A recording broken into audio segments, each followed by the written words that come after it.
Welcome back to Freedom and Prosperity Radio, the weekly radio news magazine that we put together here at the Virginia Institute for Public Policy. My name is Joe Thomas, and on behalf of all of us, you can find us online at tertiumquids.org. Our first guest, since 400 years ago, a bunch of folks from Britain came over and settled in Virginia, and I guess a little bit more than 400 years ago. They nearly starved to death under socialism, and then they said, let's try some sort of new form of government, and they founded the General Assembly back then.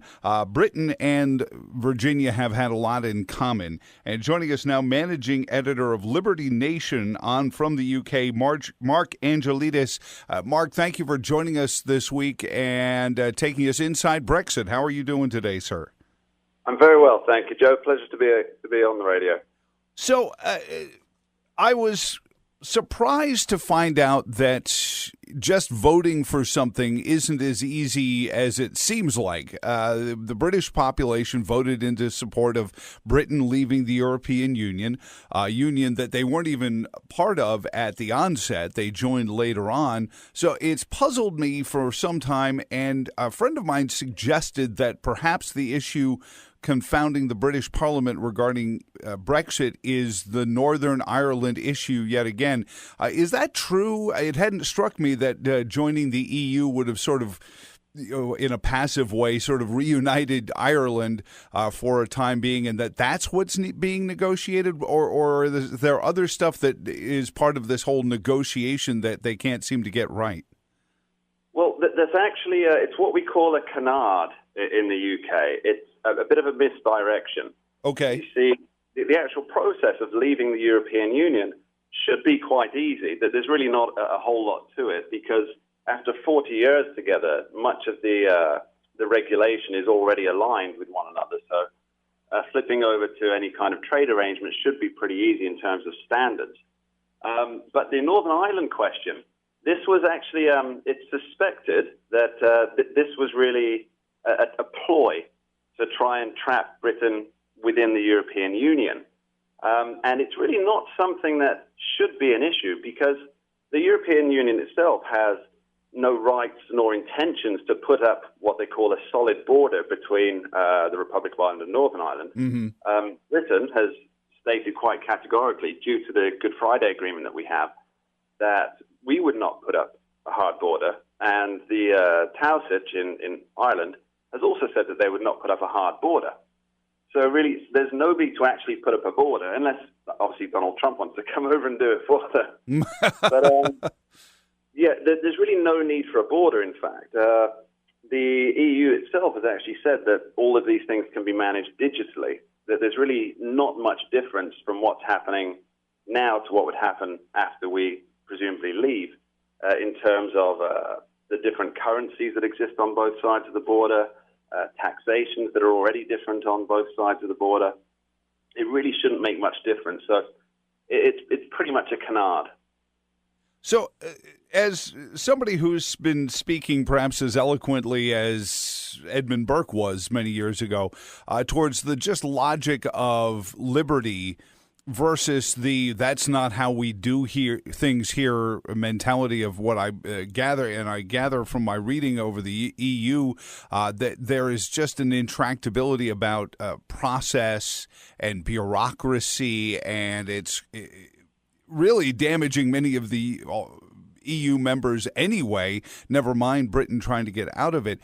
What is then, if this is a canard, what really is then the hang-up in the EU leaving? Is it cronyism? Is it businesses that are going to see perhaps the ease at which they do business challenged, and now they've called the low friends in high places and that kind of thing that we see so often over here, Mark?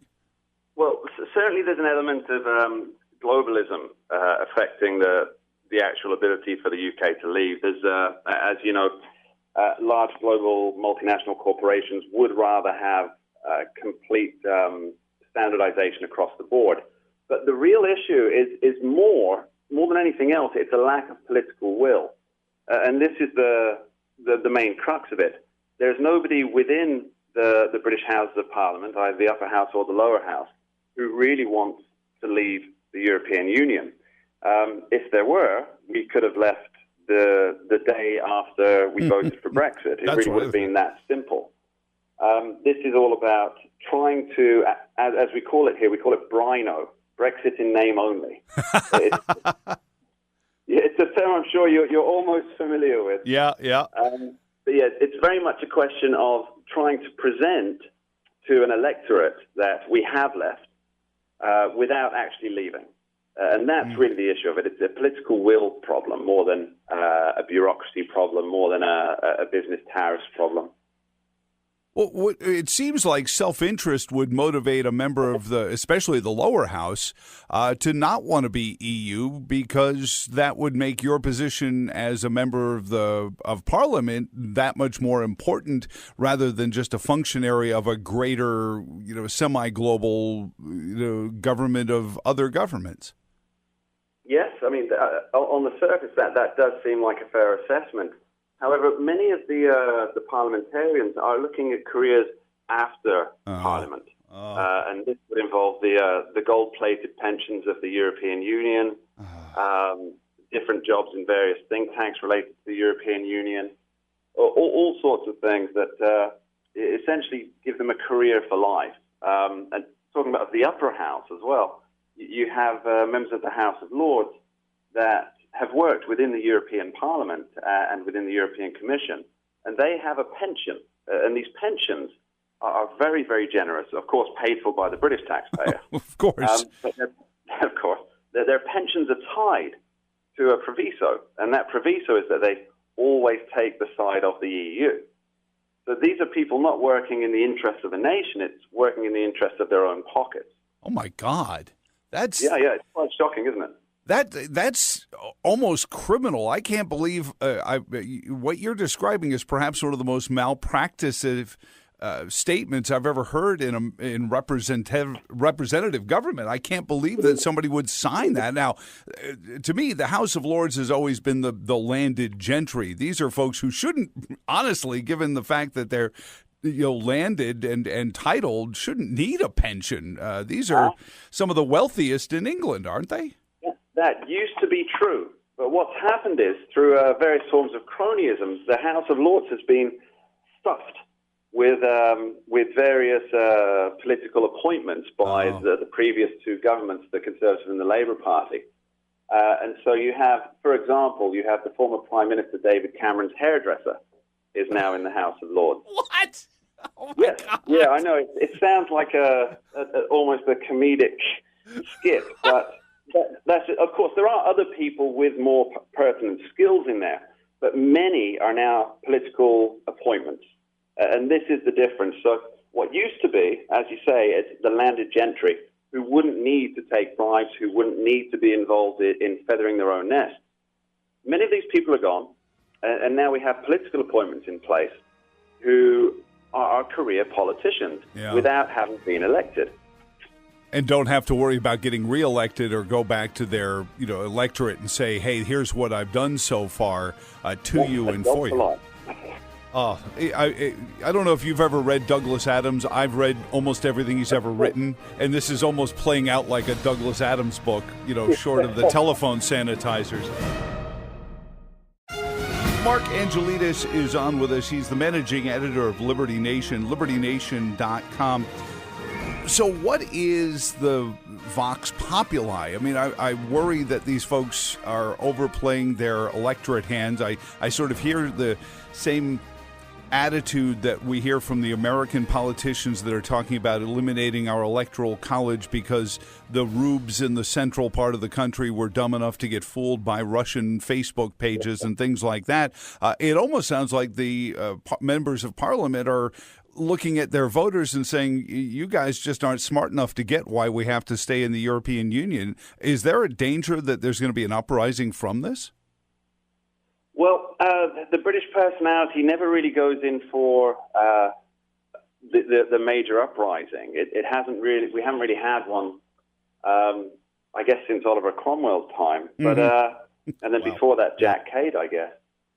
But in terms of, you mentioned the Russian collusion thing happening in the U.S., it was actually bandied around, promoted around by our mainstream media and our politicians that it was Russian money that swung the Brexit vote. Oh gosh! This is This was out and proud for a good few months a while back.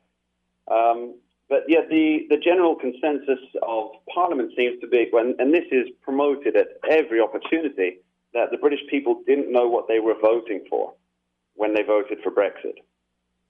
That's crazy. It's quite frankly just insulting. Yeah, and that to me is the most bothersome. Now I can understand, and I was talking to a friend of mine who's not a news person, a journalist as yourself, Mark, but they also brought up Scotland as a problem for the UK in Brexit. That if the UK left the EU, that Scotland would try to stay in. What is there anything to that? Is the pressure of that? Every time I hear that, it's a horse race between Puerto Rico statehood and Scotland independence. Everyone says it's a great idea until it's time to vote for it, and then it never wins. But what about Scotland and their own version of, I guess, Scatic or whatever it would be? Well, actually, Scotland had an independence referendum in 2014, right? And it was a close run race, but not as close as Brexit, of course. But and they voted to stay in, and then you had the general election, and the Scottish National Party, the SNP, they won the most seats. Now, the Scots Nationalist Party, they are very much for an independent Scotland. However, their version of independence involves them being part of the EU, which is a very strange form of independence, to be fair.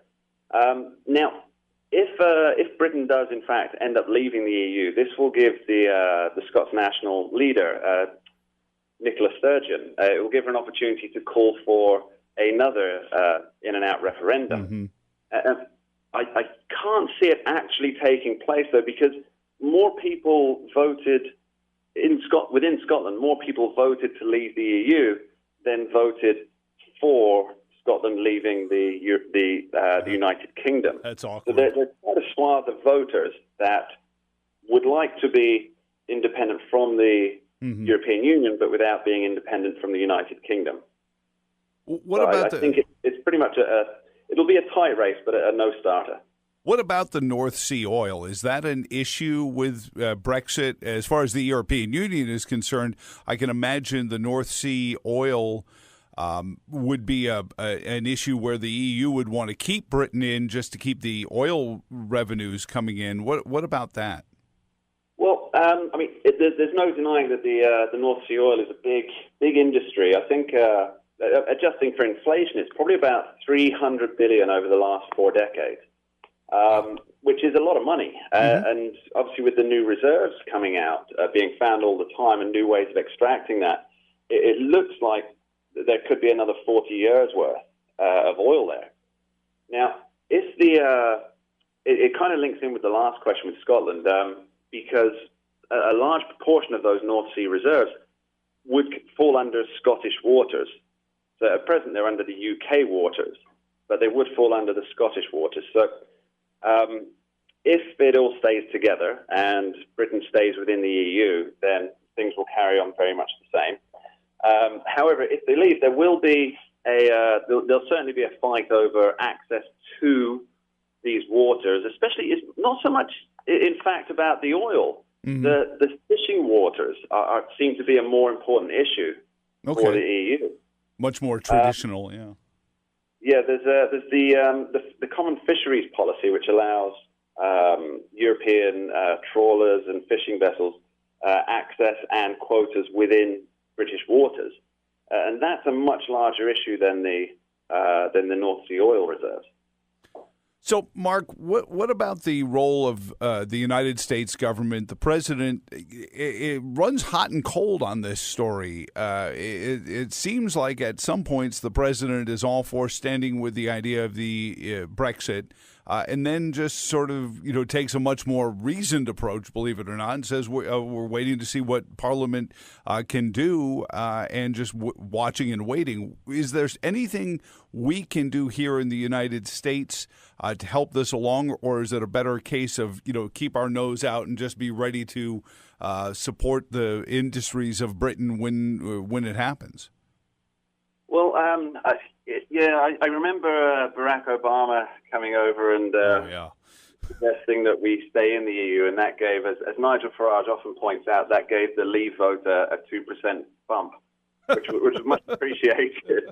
But I think President Trump's hot and cold on this is more to do with what he's seeing from Prime Minister Theresa May. When Brexit first kicked off, it was very much, they're going to get out, they're going to be able to make good trade deals. But then he sees how the negotiations are going, and with Theresa May's withdrawal agreement, it kind of means that the UK will not be able to negotiate individual trade agreements with other countries until we've completely left the EU, which even if we left technically tomorrow, we would still be until at least 2020 in terms of trading arrangements. So I think he's kind of just waiting until all this is done, then he can go for a bespoke relationship in terms of trade. Well, so really, there's not very much that our American cousins can help with on this, unfortunately. You guys Britain is one of the great banking countries in the world. So talk about the financial side of Brexit. Is that another reason the EU is so desperately trying to hold on to Britain because of all the banking that takes place through England? There's no denying that the British banking sector, the City Mile, is a huge poker chip in this whole debate. But mostly I would suggest that the actual money that we send, the actual hard, cold cash that we send, is necessary for the EU because the European Union, it doesn't produce anything, it doesn't make anything, it has no money of its own. And without as they call it, the divorce bill of £39 billion, they cannot, the European Commission, it cannot reach its budget to pay for all of the projects that it's committed to. So they need to have the $39 billion from us, one way or the other. And the continued contributions, which about £1 billion a month net, this is a very valuable part because all of the EU member states are not all net contributors. There are only a few net contributors, which Britain is one. So once we go, that means that either they'll have to scale back their project, which is almost never going to happen, or the existing member states will have to increase their budgets. Last one for you, Mark. Mark Angelides, managing editor of Liberty Nation. The one group that doesn't get talked about a lot on this side of the pond regarding Brexit is the royal family. We get a magazine at my house called People, but I think it's actually the Prince Harry and Meghan Weekly. So we love to talk about the royal family, but what does the Queen think of Brexit? Could the Queen step in and push one way or the other towards it, and do you think she might? What the Queen thinks of it is a very closely held secret for the Queen and the people very close to the Queen. In terms of could she step in, no. She has been stripped of her powers. It was actually on a slightly different subject, but it was actually the one reason I always defended the idea of having a monarch at the head of government, was because it was a safety valve to release certain powers or to take over government if something so bad went wrong that government couldn't manage by itself. But these powers have been stripped from the royal family, and they're no longer applicable, unfortunately. Oh, I did not know that. I mean, I'm still thinking in terms of, where the royals would have some power but still overseen by Parliament. The royal no longer exists. The Queen, I think it's the Queen can advise and she can make her opinion known, but that's it. That's the extent. Well, I appreciate the insight into this, Mark. What is your sense of where this is going to go then, just as an arbiter, a coverage analyst of this? What do you think is going to happen and in what timeline?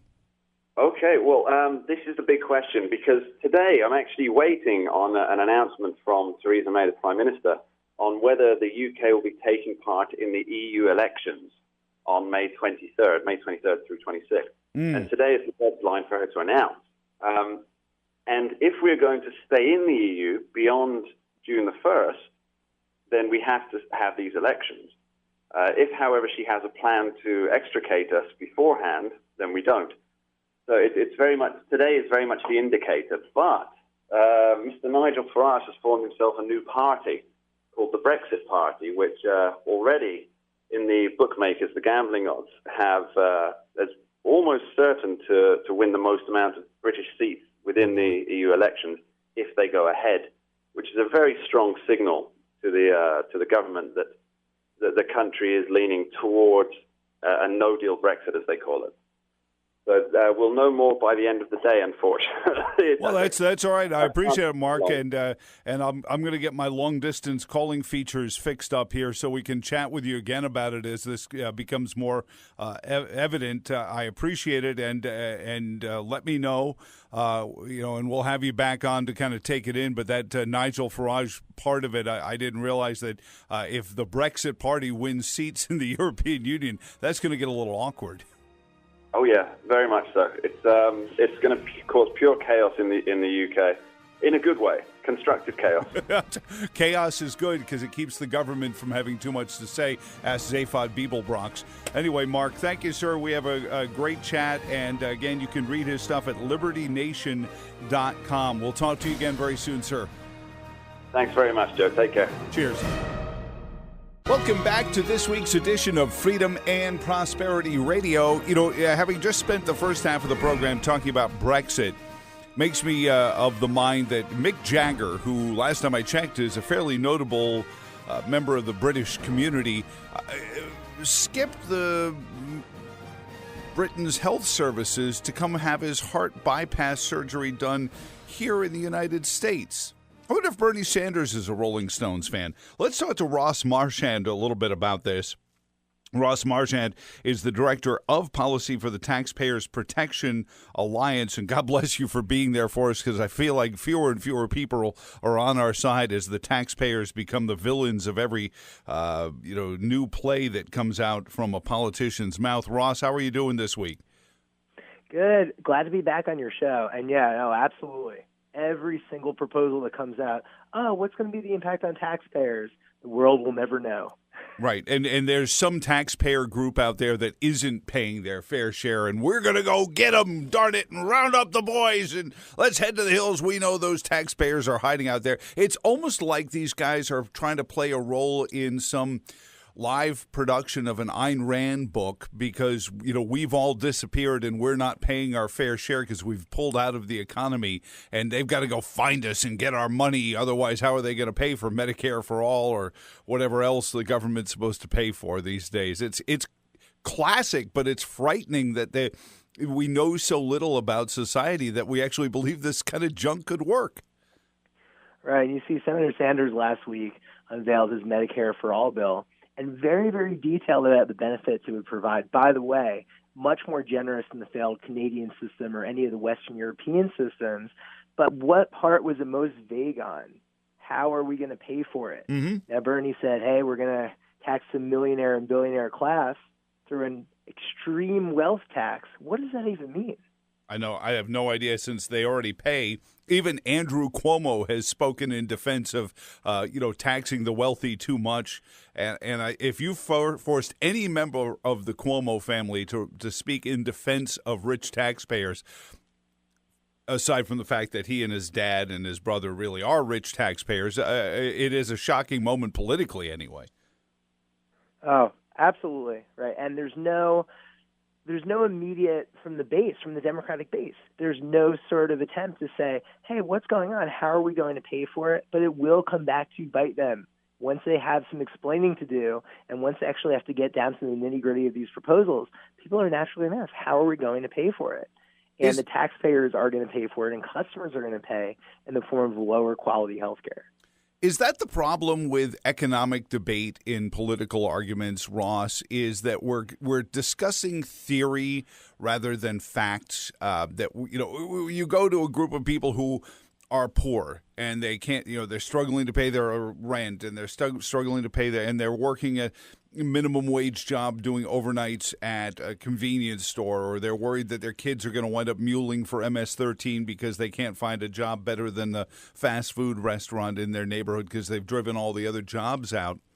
And they haven't come back in their neighborhoods yet. So they're specifically poor right now. They're red meat for these people to go out there and say, yes, you're poor because some greedy SOB on the outskirts of town has all the money. It's disingenuous, but it's sort of, what Barack Obama's international policy was built on, wasn't it? Yeah, it's disingenuous. And you got to go from theory to practice.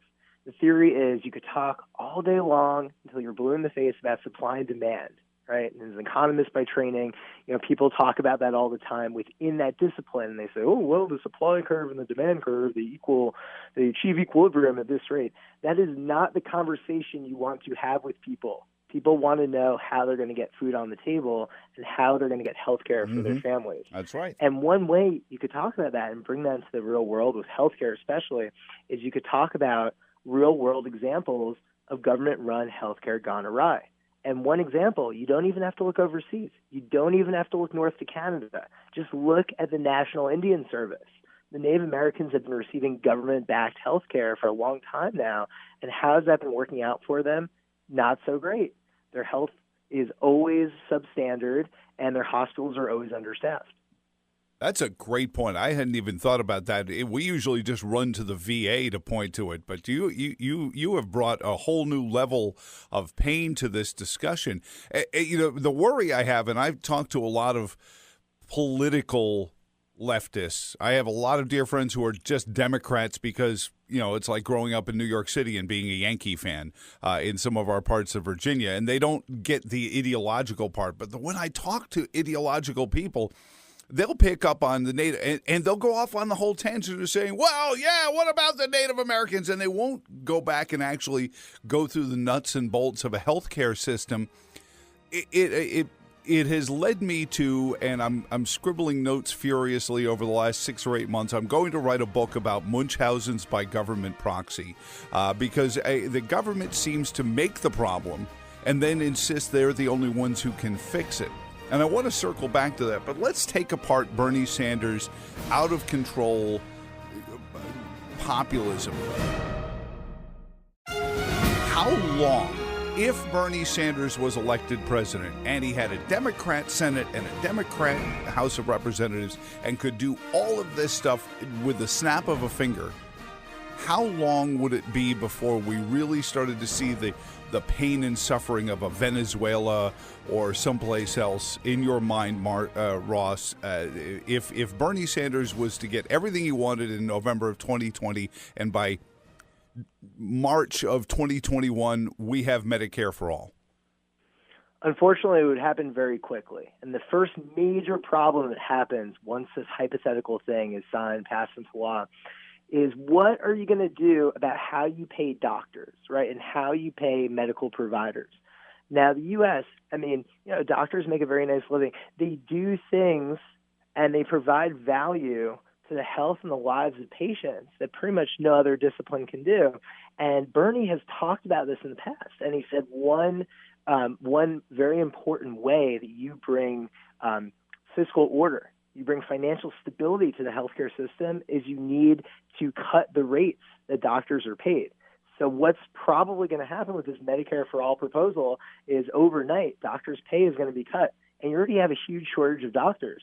And what is going to happen? Practices are going to close throughout the country. And it's not going to be evenly split, evenly divided across cities and across rural areas. It's going to be the hardest hit areas are going to be the rural areas. And rural hospitals are already closing at an unprecedented pace. So you're going to have a huge disparity and a growing disparity of healthcare in America, and people in large areas across the country are not going to be able to access the healthcare that they need. Well, we already see some of the argument for Obamacare was, well, the rural doctors are going away. Well, the rural doctors were going away under the without tort reform and under massive insurance, not healthcare insurance, but the insurance a business of a medical care practice was facing, it was only financially possible to be a doctor if you partnered up with 3, 4, 5, sometimes 6 or 7 other doctors to share a practice so that you could just put that under one insurance umbrella, because otherwise the costs were just untenable to be the old, I'll just a country doctor, hang out your shingle and sit on the porch waiting for somebody to come up and say, I was out plowing the South 40 and I hurt my shoulder. Right. And you already see enough closure and consolidation across rural America. We don't need to see more, but we would see more if Bernie Sanders gets his way. Wow. So then I guess the next game is we conscript people to be doctors. I know that there was a discussion, and here in our flagship city, we have a medical school. Right now, everyone talks about them winning the national basketball championship.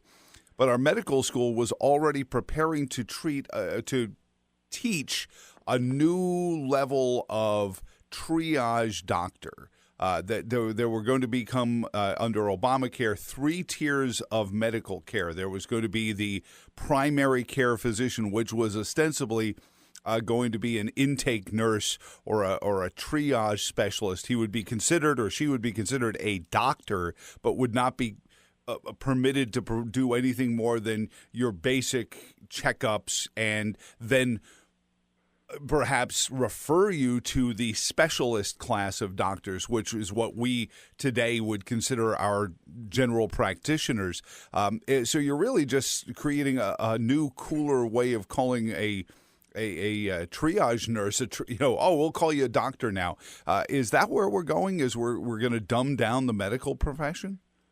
Yeah, and all these regulations and semantics are crazy. But where I'm most disappointed and where I'm most concerned is not with Sanders, because Sanders and company are always going to propose socialized government-run medicine. I'm most concerned about Republicans, and some Republicans you see in the Senate especially are trying to import some of these Sanders-esque ideas into their own plans for health care in America. Gosh. Well, that was what always worried me when people would talk about repeal and replace. No, just repeal. Don't replace it with something, because every time a politician says, I've got a plan that will replace that plan, number one, they don't actually replace it. They just lay the new plan on top of the old plan. You wind up with 6 or 7 different layers of, it's like a waxy buildup on a piece of furniture. Right. Why can't we just get the government out of medical care? Is it because it's such a low-hanging political fruit, Ross? Yes, and once some issue comes into the forefront of public consciousness, someone has to propose that the government does something. And I think a great case in point is a surprise billing issue that everyone's been talking about over the past couple of weeks. And these are some Republicans who are getting together, and they're trying to propose a government-centric solution to it. And it drives me crazy, because these are supposed to be Republicans, and this is supposed to be the alternative to big government. And instead, we're just getting another version of big government with an R next to its name. Well, it's what we've watched the progressives do for years, Ross, and your career goes back, Texas Public Policy Foundation, ALEC. The Democrats say something wild and crazy out to the left, and the conservatives rail against it, but it normalizes it, I think, is the public policy phrase for it. Once you've normalized Medicare for all, you drag the conservative towards you. I listen to in stunned awe as Tucker Carlson says, Republicans need to stop talking about capitalism. What? Then who is? Are we going to create a whole different group of people besides conservatives to talk about capitalism? I don't understand it. Oh, man. It's facepalm after facepalm, and it's all about how you phrase things. So if Sanders is going up and he's talking about, oh, yeah, we need to put the government in charge of health care, everyone's reaction is going to be predictable, and rightfully so. Everyone's going to get mad at that ludicrous suggestion. But if a Republican says something that sounds, keyword, sounds a little bit more reasonable, saying something like, oh, we need to tether doctor pay to average specialty rates in the area. Yeah. It sounds really good. It sounds harmless, and it sounds technical enough where you're not going to think twice. But in reality, that's very harmful. It's almost worse because you're creating a million billion little bureaucracies rather than just plop one big one, and you create the DMV version of medical care, which is what I worry that you talked about doctor shortages earlier, Ross. At some point, if doctors and we see this, and the reason I led in with the whole Mick Jagger having his major heart surgery in the United States rather than with the National Health Service is that you have doctors who are no longer passionate providers of care. This is just they sat a test, and this is what they showed aptitude for, and this is what they were assigned to do by the government planners. There's no zeal to be a curer of ills. This is just what I do 5 days a week, 8 hours a day. Right, exactly. And doctors want to help people. And you look at issues like surprise billing. No one wants to put patients in a terrible situation where they have to pay for things they did not anticipate paying for. But that doesn't mean you fix the problem by this government-heavy solution. Right. Instead, you need to unleash market forces, and you need to nix all these harmful, needless regulations and unleash market forces. I am not defending the insurance industry, and I think the insurance industry is an unindicted co-conspirator because they loved the idea of Obamacare. Some of them even endorsed it because they felt like, well, this is just guaranteed customers for us. Is this a kind of a parable of be careful who you get in bed with because you might wake up with fleas? Oh, absolutely. And you look at insurance networks, especially over the past 10 years, with the advent of Obamacare, and those networks have been narrowing more and more and more. And it gets to the point where your insurance just doesn't cover anything anymore. So understandably, this is angering a lot of people. And they're saying, this is a market failure. This means that markets don't work and we need to get the government more involved. But in reality, this is because of things like Obamacare. And when you remove the terrible regulations, especially under Obamacare, then you won't see situations like narrow networks to begin with. When the insurance companies started HMOs, and I remember, when you had catastrophic care insurance, just like you had automobile insurance. Okay, if I have a car crash, I have insurance that's going to help fix it. Otherwise, I can take care of the oil changes and the tire rotations and that kind of stuff. When HMOs came along, they sold themselves under the idea of, it's so much easier.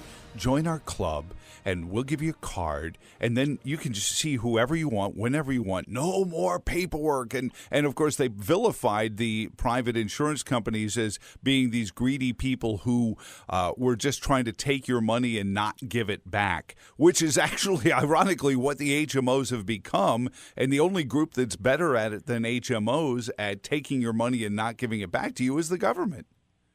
Oh, yeah. And it sounds really good. And it sounds like this is going to be really easy. You're just going to work with your HMO, and you're not really going to have to worry about out-of-pocket. But it creates all these problems down the road. And you look at what doctors are going through right now. A lot of them are having to partner up with other doctors or with hospitals, or they're going into concierge medicine, or they're saying, you know what, we're not going to go with insurance anymore. We're going to go our own way. And a lot of these things, they create more problems than they solve. What about concierge medicine? Because I look at things like direct primary care associations, which, believe it or not, Terry McAuliffe even signed a law that allowed them in Virginia. Josh Umber and Atlas MD is one of the most notable national versions of it. But those kind of things, it sounds like Bernie Sanders would outlaw that kind of behavior. Probably, yeah, along with any sort of competition to his government-run plans. But look, you see things like concierge medicine, and that is the direct result of insurance networks that, number one, are all-encompassing as a result of these government rules and these government tax rules that have just gone out of control. And you have doctors that are fed up, and they're saying, we don't want to be beholden to insurance anymore, and we want to have freedom to see patients at our own prices on our own terms. And I think that you're going to see the rise of that, government permitting. Because if the government regulates it out of existence, I think that'll be a tremendous loss to patients.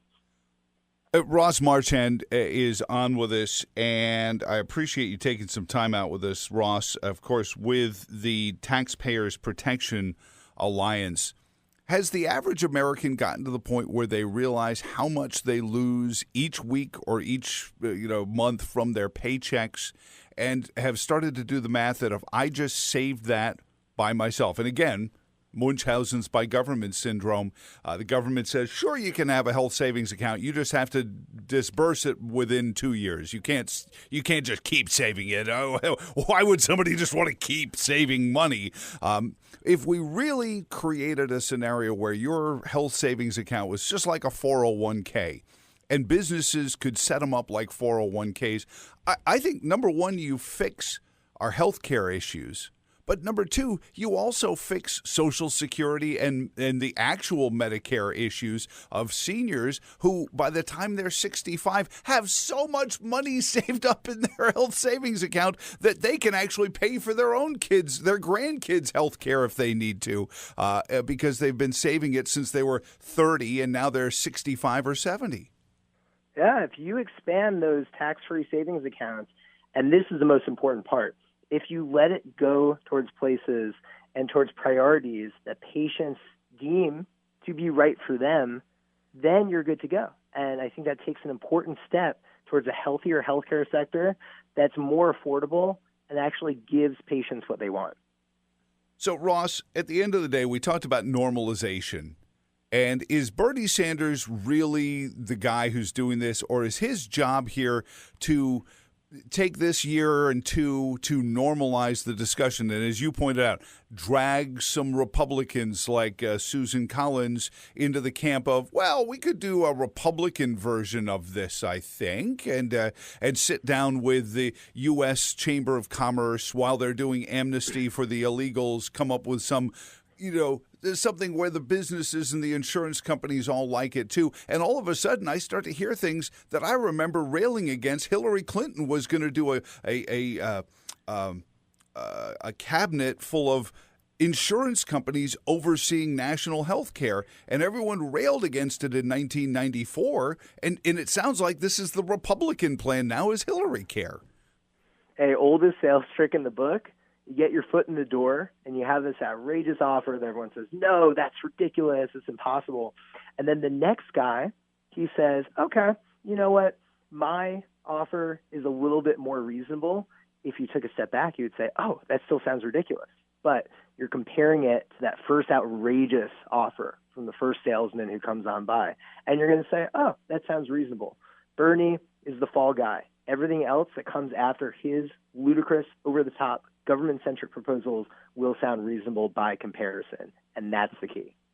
You know what I find interesting is Buttigieg, which I know he claims is not how you pronounce his last name, but I'm sorry. I like Buttigieg as a name. You get to say it, not me. Mayor Pete is out there as the first, major candidate. He's ahead of everyone else in the polls except for Bernie and Biden. Out there saying, I'm a gay man and I'm for gay rights. Does he realize that the gay rights issue is actually fighting against the government-permitted insurance industries that were just – because nobody – I had this long argument with a gay rights activist. I said, God gives you your right to get married. The government doesn't give you that. What they do is they give insurance companies the opportunity to say, well, we're not going to give you insurance, or we're not going to give you – it was all administrative. And yet they're asking for more government administration that can pick and choose the social programs and the social beliefs that they think is right. I don't even know if Pete realizes how bipolar he is by supporting things like health care for all and government single payer. I'll try to be a little tad optimistic on this.